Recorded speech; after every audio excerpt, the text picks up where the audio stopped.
اعوذ باللہ من الشیطان الرجیم بسم اللہ الرحمن الرحیم وَلَقَدِ اسْتُهْزِئَ بِرُسُلٍ مِّن قَبْلِكَ تحقیق مذاق اڑایا گیا۔ استہزاء کا معنی مذاق ہوتا ہے۔ مذاق اڑایا گیا برسل، رسول کی جمع، پہلے جو رسول من قبل کا آپ سے پہلے آئے تھے۔ اے نبی، آپ سے پہلے جتنے بھی رسول آئے ان کا مذاق اڑایا گیا۔ فَحَاقَ بِالَّذِينَ سَخِرُوا مِنْهُمْ، حاق کا معنی ہوتا ہے احاطہ کر لینا، گھیر لینا۔ الَّذِينَ سَخِرُوا مِنْهُمْ، ان لوگوں کو سَخِرُوا مِنْهُ تمسخر سے ملتا جلتا لفظ ہے، جو ان میں سے تمسخر اڑاتے تھے، مذاق اڑاتے تھے، ان کو گھیر لیا۔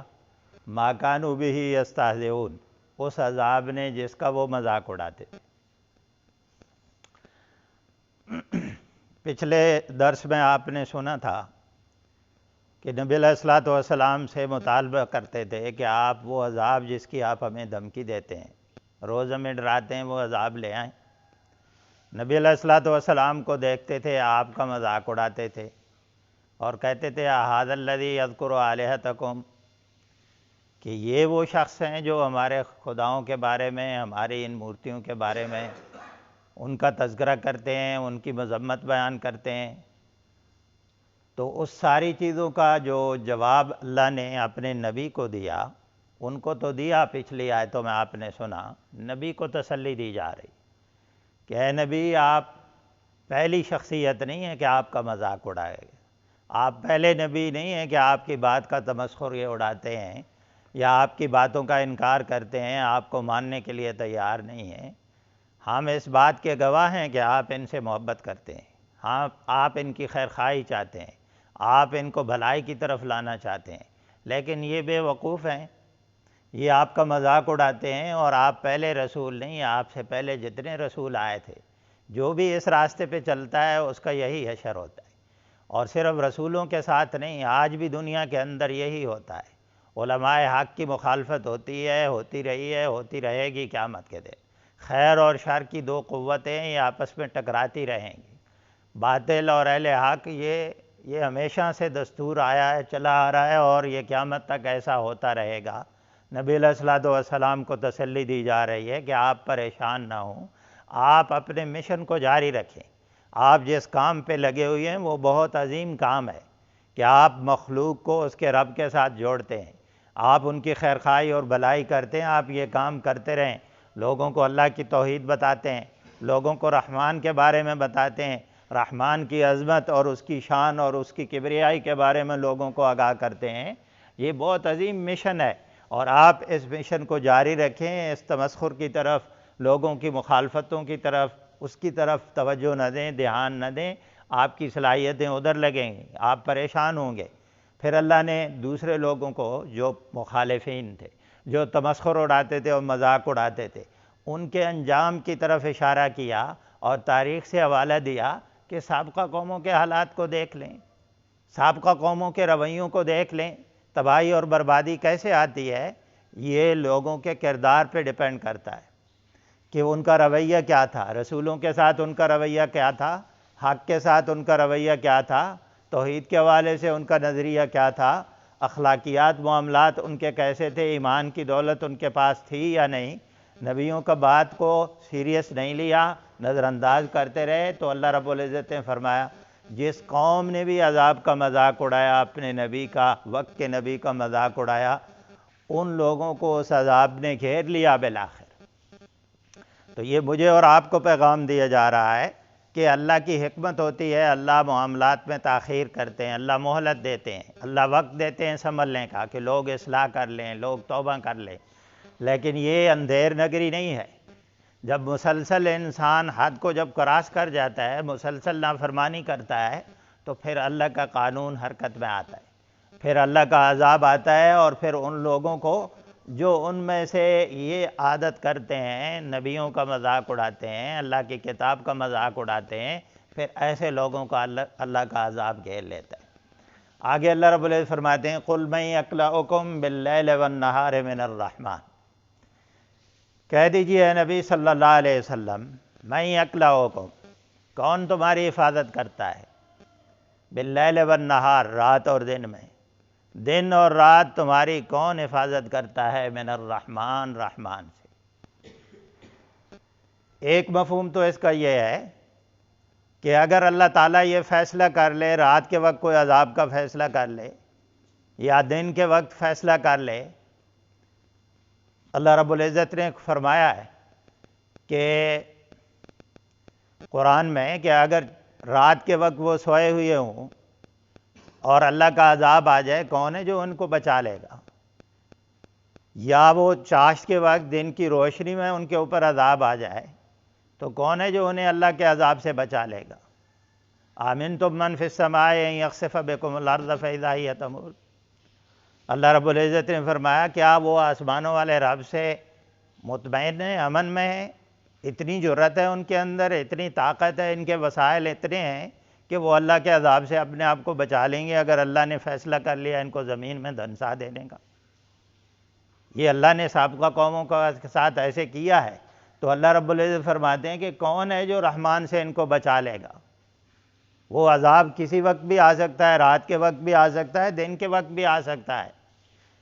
فرمایا اس وقت رحمان کے غضب سے اور رحمان کے فیصلے سے کون ہے جو انہیں بچا لے، کون ہے جو ان کی حفاظت کر لے؟ یہ اپنے ہاتھوں سے جو بت بنائے ہوئے ہیں لکڑ اور پتھر کے، کیا ان کے پاس اختیار ہے یہ بچا لیں گے ان کو؟ ایک تو اس کا مفہوم یہ ہے۔ دوسرا مفہوم اس کا یہ بھی ہے کہ وہ اللہ جو رات دن ان کی حفاظت کر رہا ہے، ان کی بھلائی کر رہا ہے، لہو معقبات من بین یدیہ ومن خلفہ یحفظونہ من امر اللہ، آگے پیچھے فرشتے ہوتے ہیں انسانوں کی حفاظت کرتے ہیں۔ حدیث کے الفاظ ہیں انسان چل رہا ہوتا ہے، آگے گڑھا ہوتا ہے، فرشتے جو انسان کے ساتھ ہوتے ہیں اس کے دماغ میں ڈالتے ہیں دیکھو آگے گڑھا ہے، دیکھنا اس میں گر نہ جانا۔ آگے پیچھے سے اللہ کی طرف سے حفاظت ہوتی ہے ہر وقت، مختلف تکلیفوں سے، مختلف پریشانیوں سے۔ لیکن اللہ رب العزت فرماتے ہیں کہ جو اللہ یہ تمہارے ساتھ کرتا ہے وہ رحمان ہے، وہ تمہارے ساتھ محبت کرتا ہے، مہربانی کرتا ہے۔ اسی رحمان ذات نے یہ نبی تمہاری طرف بھیجے ہیں، وہ رحمان ذات ہی تمہیں کہہ رہی ہے کہ یہ میری کتاب ہے، اس میں تمہاری کامیابی اور عزت ہے۔ اس رحمان ذات سے منہ موڑتے ہو، اس کے ذکر سے تم بدکتے ہو، اور تمہارے خداؤں کی کوئی مذمت بیان کر دے، تمہارے خداؤں کے بارے میں کوئی کہہ دے کہ ان کے پاس اختیار نہیں ہے، اور یہ حقیقت بھی ہے کہ میرا نبی جو تمہیں کہتا ہے کہ ان کے پاس نفع نقصان کا اختیار نہیں ہے، یہ کسی کو بیماری نہیں دے سکتے، کسی کو ذلت عزت نہیں دے سکتے، یہ تو تمہاری باتوں کو سن نہیں سکتے، اس سے تو تمہیں غیرت آ جاتی ہے۔ اور رحمان کے بارے میں جب اس کے احکامات کا مذاق اڑایا جاتا ہے، جب اس کے ساتھ شریک کیا جاتا ہے، تو اس کے بارے میں تمہارے دل و دماغ میں غیرت نہیں آتی، تمہیں شرم نہیں آتی کہ جو جس کا کھاتے ہو، جس کا پیتے ہو، جو اس کائنات کا وحدہ لا شریک مالک ہے، اس رحمان کی احکامات سے منہ موڑتے ہو، اس کے ساتھ شریک کرتے ہو۔ تو یہ دونوں مفہوم اس آیت کے ہیں۔ بل ہم عن ذکر ربہم معرضون، بلکہ وہ اپنے رب کے ذکر سے منہ موڑنے والے۔ اللہ نے فرمایا یہ ان کی کمزوری ہے کہ وہ اپنے رب کا ذکر نہیں سننا چاہتے، رب کے احکامات کو نظر انداز کرتے ہیں۔ معرض صرف ایک وقتی بات نہیں ہے کہ کبھی کبھار ان سے غلطی ہو جاتی ہے، مسلسل انہوں نے اپنی عادت بنا لی ہے کہ مسلسل اللہ کے ذکر سے منہ موڑتے ہیں، اللہ کی باتوں سے منہ موڑتے ہیں۔ اللہ کی طرف سے بلایا جاتا ہے آؤ میرے گھر میں آ جاؤ، میرے سامنے جھک جاؤ، وہ سوئے رہتے ہیں، وہ اپنے کاروبار میں لگے رہتے ہیں، وہ اپنی کھیتوں میں کام کرتے رہتے ہیں، وہ بیٹھے رہتے ہیں، کھیل کھیل رہے ہوتے ہیں، احساس ہی نہیں ہے۔ اپنی زندگی کے باقی معاملات میں اپنی مرضی کی زندگی گزارتے ہیں، مرضی سے کاروبار کرتے ہیں، مرضی سے سارے کام کرتے ہیں، اور اللہ کے ذکر کا، اللہ کے احکامات کا کوئی خیال ہی نہیں ہے۔ تو اللہ رب العزت فرماتے ہیں یہ ان کا اصل میں جرم ہے۔ ایک مسلمان کبھی بھی اللہ کے احکامات سے منہ نہیں موڑ سکتا، اس سے غلطی ہو سکتی ہے، سستی ہو سکتی ہے، لیکن فوراً اس کو احساس ہو جاتا ہے کہ میں غلطی کر رہا ہوں، وہ میرا رب ہے، اس کے اندر میری بھلائی ہے، اس کے اندر میری کامیابی ہے، اور خدا نخواستہ اگر میں نے یہ کام نہ کیا، رب کے احکامات کو نظر انداز کیا، تو اللہ کا عذاب آ سکتا ہے۔ ام لہم آلہۃ تمنعہم من دوننا، کیا ان کے پاس کوئی اور الہ ہیں؟ تمنعہم، جو روک لیں اس عذاب کو ان سے، من دوننا، ہمارے علاوہ؟ کون ہے ہمارے علاوہ جو دنیا میں ان کو کوئی نقصان نہ پہنچا سکے؟ نقصان کو، ان کے نقصان کو جو ان کے اوپر آنے والا ہے، ہم فیصلہ کر لیں کہ ان کو نقصان پہنچانا ہے، کون ہے جو ان کو نقصان سے بچا سکے؟ کون ہے ہمارے بغیر جو ان کو نفع دے سکے؟ کون ہے جو ہمارے بغیر ان کو اولاد دے سکے؟ کون ہے جو ان کو ہمارے بغیر عزت اور ذلت اور کامیابی اور ناکامی دے سکے؟ اللہ رب العزت نے فرمایا یہ تو اپنے ہاتھوں سے بناتے ہیں۔ تو فرمایا ہمارے بغیر کوئی نہیں ہے جو ان کے نقصان کو، عذاب کا فیصلہ اللہ کر لیں، ہماری تقدیر کو، ہمارے فیصلے میں کوئی رکاوٹ بن جائے۔ کوئی نہیں ہے ایسا، کسی کے پاس اختیار نہیں ہے۔ لا یستطیعون نصر انفسہم، اللہ نے فرمایا ان کی بے بسی اور کمزوری کو تو یہاں تک ہے کہ وہ استطاعت نہیں رکھتے اپنی نصرت کر لیں، اپنے آپ کو بچا لیں۔ اپنے آپ کو جب نہیں بچا سکتے، اپنے آپ کو فائدہ اور نقصان اس کے اختیار ان کے پاس نہیں ہے، تو وہ دوسروں کو کیسے بچائیں گے؟ ابراہیم علیہ السلام نے یہی کام تو کیا تھا۔ ابراہیم علیہ السلام نے جب سارے بتوں کو توڑ دیا تھا، تو جب وہ قوم واپس آئی، اس نے کہا کہ یہ ہمارے خداؤں کے ساتھ کس نے یہ کیا ہے؟ ابراہیم علیہ السلام نے کہا اف لکم ولما تعبدون من دون اللہ افلا تعقلون، تمہارے لیے افسوس ہے، تمہاری عقلوں کے لیے افسوس ہے کہ جو اپنا ڈیفنس نہیں کر سکتے، اپنا تحفظ نہیں کر سکتے، اپنے آپ کو تباہی اور بربادی سے نہیں بچا سکتے، وہ تمہارا تحفظ کیسے کریں گے؟ وہ تمہاری حفاظت کیسے کریں گے؟ تمہیں نقصان سے کیسے بچائیں گے؟ تو اللہ تعالیٰ بھی یہ کہہ رہے ہیں کہ یہ تو اپنی مدد نہیں کر سکتے، اپنی مدد کی استطاعت اور طاقت ان کے پاس نہیں ہے۔ وَلَا هُم مِنَّا يُصْحَبُونَ، اور نہ ہی ہماری طرف سے ان کو کوئی مصاحبت حاصل ہے، ہماری کوئی ہمدردی، ہماری کوئی تائید اور نصرت ان کو حاصل ہے، یا ہمارے بھی آپ پہ ہماری طرف سے کوئی ان کا ساتھ دینے کے لیے تیار ہے، یا کسی کے پاس اتنا اختیار ہے کہ ان کے ساتھ کھڑا ہو جائے اور ہمارے فیصلوں میں رکاوٹ بن جائے، ایسا نہیں ہے۔ تو اللہ تعالیٰ فرماتے ہیں نہ انہیں ہماری تائید حاصل ہے، نہ کسی کے پاس ایسی جرت ہے، ایسی طاقت ہے، ایسے اختیارات ہیں کہ ہمارے مقابلے میں ان کے ساتھ کھڑا ہو جائے، ان کو بچا لے، نہ یہ اپنی مدد کر سکتے ہیں، اتنے بے بس اور کمزور ہیں۔ تو گویا پیغام یہ ہے کہ بھائی انسان اگر بچنا چاہتا ہے تو اس کا بچنے کا ایک ہی طریقہ ہے کہ اپنے رب کی توحید پر یقین کر لے، اپنے رب کے ساتھ صلح کر لے، اپنے رب کے ساتھ تعلقات ٹھیک کر لے، کیونکہ سارے اختیارات کا مالک صرف اللہ ہے۔ بل متعنا ہؤلاء وآباءہم، بلکہ ہم نے نفع دیا، متعنا، ہم نے ان کو نفع دیا، ان لوگوں کو، ان کے آباء و اجداد کو، حتیٰ طال علیہم العمر، حتیٰ کہ ایک طویل عمر ان کے اوپر گزر گئی، طویل عرصہ ان کے اوپر گزر گیا۔ افلا یرون انا نأتی الارض ننقصها من اطرافها، تو یہ اللہ رب العزت فرماتے ہیں کہ ان کی ایک اور کمزوری یہ ہے کہ ہم نے ان کو بھی، ان کے آباء و اجداد کو بھی دنیا کے مختلف سامان دیے ہیں، نفع اٹھانے کے لیے مختلف چیزیں دی ہیں۔ یہ ان کے پاس سرداری ہے، ان کے پاس لیڈرشپ ہے، لوگوں کو یہ لیڈ کرتے ہیں، لوگوں کی رہنمائی کرتے ہیں، ان کے پاس مال و دولت ہے، ان کے پاس جائیدادیں ہیں، ان کے پاس قوت اور طاقت اور اختیار ہے، اور یہ اختیار کو استعمال کر کے یہ سمجھتے ہیں یہ ہمارا حق ہے، یہ سمجھتے ہیں یہ ہماری صلاحیتیں ہیں، ہم نے محنت کی ہے، یہ سب کچھ حاصل کر لیا ہے۔ حالانکہ پچھلے درسوں میں آپ نے پڑھا ہے نبلوکم بالشر والخیر فتنہ، یہ تو ہم لوگوں کو اچھائی اور برائی کے ساتھ آزماتے رہتے ہیں، کبھی خوشحالی دے کر، کبھی مال و دولت دے کر، کبھی قوت اور طاقت دے کر، کبھی اقتدار دے کر، اور کبھی ان ساری چیزوں سے محروم کر کے، یہ تو ہمارے فیصلے ہیں، اور یہ اس کو اپنی طرف منسوب کر کے اپنی صلاحیتوں کا نتیجہ اور اپنے کمال کا نتیجہ سمجھتے ہیں، اور کہتے ہیں کہ بس اس کی وجہ سے ان کے دلوں میں سختی آ گئی، میرے نبی کی بات کو سننے کے لیے تیار نہیں ہے، قوت اور طاقت کے نشے میں ہیں۔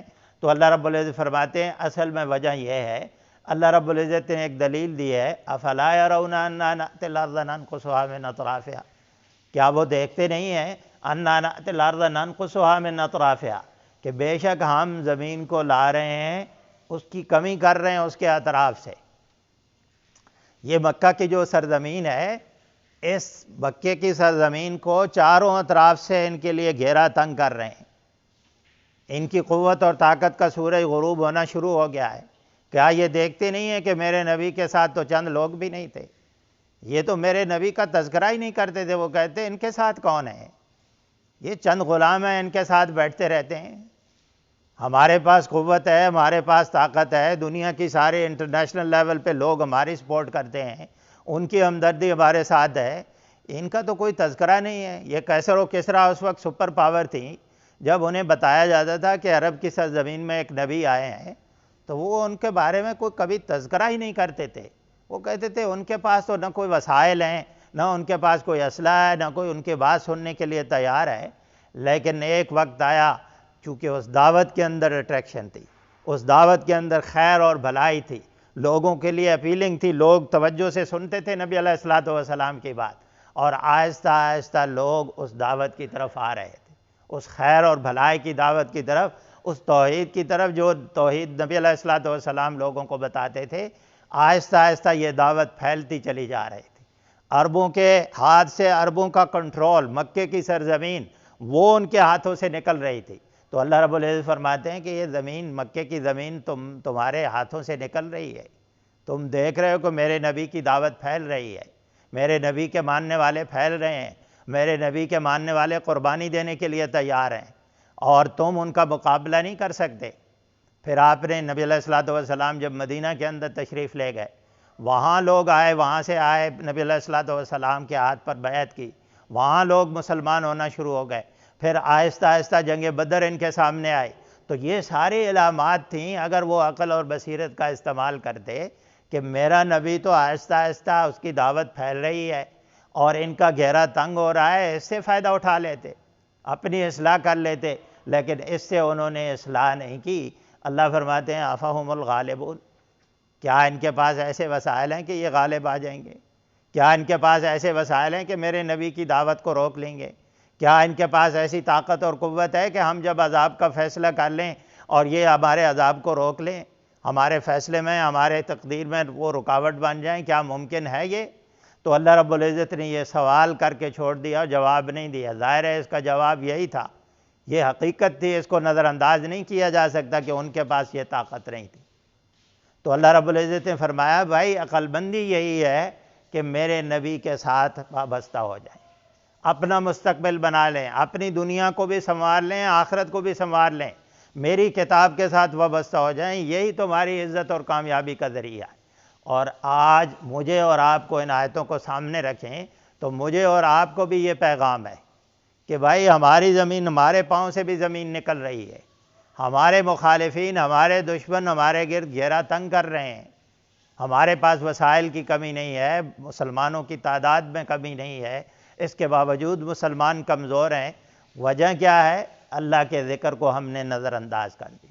وہ جو پیچھے کہا تھا کہ وہ بل ہم عن ذکر ربہم معرضون، یہ ان کی عادت تھی کہ وہ اپنے رب کے ذکر کو، رب کے احکامات کو، رب کی کتاب کو، اللہ کے نبی کو نظر انداز کر رہے تھے، ان کی سیرت اور ان کی تعلیمات کو۔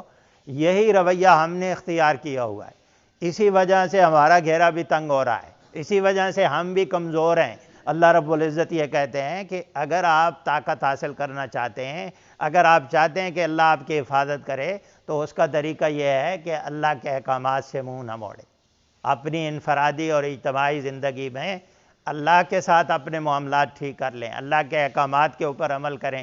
یہ طریقہ عزت اور کامیابی کا طریقہ ہے۔ اللہ سے دعا ہے کہ اللہ تعالی عمل کی توفیق نصیب فرمائے۔